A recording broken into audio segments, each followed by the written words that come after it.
आम, पाकिस्तान के तलबा, पाकिस्तान के किसान, पाकिस्तान के मज़दूर, पाकिस्तान की सिविल सोसाइटी, पाकिस्तान के इंटेलेक्चुअल्स, पाकिस्तान के दानश्वर सब लोग निकलें, इसलिए कि अपने हुकूक़ के तहफ़्फ़ुज़ के लिए निकलें। इस वक्त 25 करोड़ आवाम के हुकूक़ पे डाका डाला गया है। इस वक्त सिचुएशन ये है कि जमहूरियत को दफन कर दिया गया है। जो हक़ के हुक्मरानी आवाम का है उसको आज जिस तरह पामाल किया गया है, ये पूरी दुनिया के सामने हमारा बदनुमा दाग या बदनुमा चेहरा इस तरह अफशां कर दिया गया है कि अब किसी ऐसे सबूत या तहकीक की भी ज़रूरत बाकी नहीं रही। मैं ये समझता हूँ कि ये वो बुनियादी चीज़ें हैं कि जिसके बग़ैर ना कोई मुआशरा तरक्की करता है, ना कोई मुल्क तरक्की करता है। और जिस अंदाज से आज इन कठपुतलियों को इस्टेब्लिशमेंट ने मुसल्लत किया है पार्लिमान के ऊपर, पार्लिमान में उन पक्के के डाकू का वहाँ बैठना और आवाम के मैंडेट के ऊपर डाका डालना, और वो जो करप्ट ब्यूरोक्रेसी और करप्ट इलेक्शन कमीशन की मिली भगत से जिस तरह जाली फॉर्म 47 के ज़रिए उनको मुसल्लत किया गया है, उन्होंने आते साथ ही जिस तरह इंसाफ के निज़ाम पे 26वीं तरमीम के ज़रिए हमलावर हुए हैं, वो सारी दुनिया और कौम जानती है।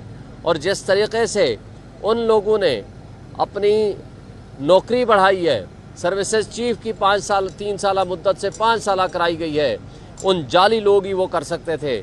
इसी तरीके से इलेक्शन कमिश्नर और उन मेंबरान की जिस तरीके से एक्सटेंशन कराई गई है एक जाली तरीके से कि जनाब ये उस वक्त तक कंटिन्यू करेंगे जब तक दूसरे नहीं आ जाते, ये एक मिली भगत है। और इनकी मिली भगत से 25 करोड़ आवाम के हुकूक दफन हो चुके हैं। आज पूरी कौम, पूरे 25 करोड़ आवाम बाहर निकलें 24 को और इंशाअल्लाह ताला अपना एहतजाज रिकॉर्ड कराएं, अपने मुतालबात मनाएं और उस वक्त तक वापस न जाएं इंशाअल्लाह जब तक कि ये हमारे मुतालबात माने नहीं जाते।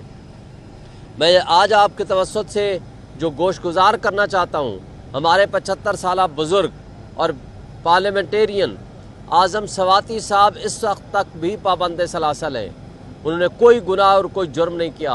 उसका गुनाह और जुर्म सिर्फ ये है कि आज भी वो इमरान खान के साथ खड़ा है। इसके बावजूद जिस तरह यजीदियत और फस्तायत उसके साथ की गई है वो सारी दुनिया जानती है। तो हम शदीद मज़म्मत करते हैं इस ब्यूरोक्रेसी की और इस ग़ुलाम ब्यूरोक्रेसी के साथ उस एडमिनिस्ट्रेशन की और इस कठपुतली हुकूमत की, जिन्होंने एक सियासी कैदी के तौर पर इमरान खान के साथ साथ बाकी लोगों के साथ साथ आज़म सवाती को भी जेल में रखा हुआ है। इसलिए कि पाकिस्तान का निज़ाम कानून और निज़ाम इंसाफ नंगा हो चुका है। जिस तरह की सहूलतकारी काजी फाइसा ने की थी, जिस तरीके से सुप्रीम कोर्ट के ऊपर वो हमलावर हुआ था, उनकी खिदमात के सिलसिले में आजकल बात चल रही है कि जनाब उनको क्यों ना चीफ इलेक्शन कमिश्नर बना दिया जाए। अगर इस तरह की कोई मूवमेंट चलाने की कोशिश हुई तो हम शदीद तरीन अल्फाज में मुखालफत करेंगे। और मैं काजी फाइसा को कहता हूँ कि आपको अगर माजी में किए जाने वाले फ़ैसलों पर निदामत है तो आओ कौम से माफ़ी मांगो।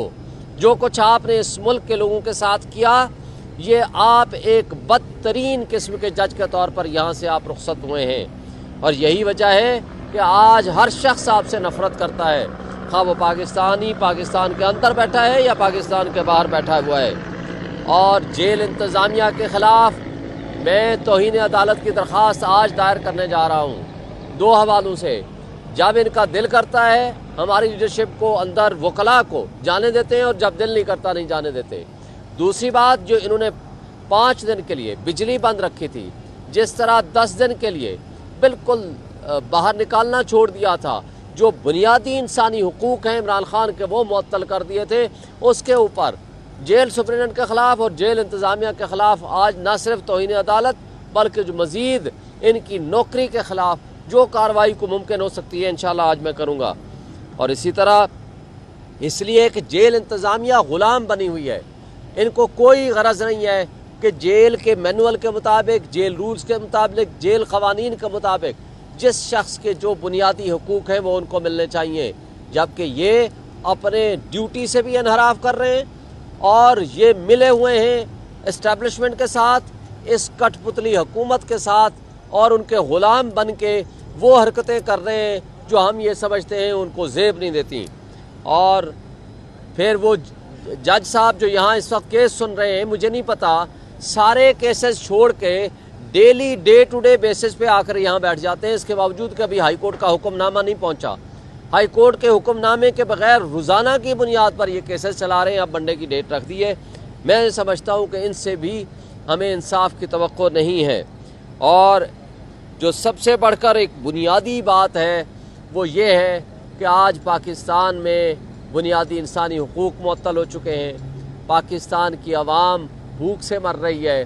اور اس کے ساتھ ساتھ جو رہی صحیح کثر ہے، مجھے یہ بتائیں کہ انوائرمنٹل چینجز کے حوالے سے یہ جو سموک کی صورتحال ہے، ایک عام آدمی کی زندگی جو کہ ایک ایوریج لائف ہے، صرف ایک سیزن سے کہتے ہیں جی 7 سال زندگی کم ہو رہی ہے.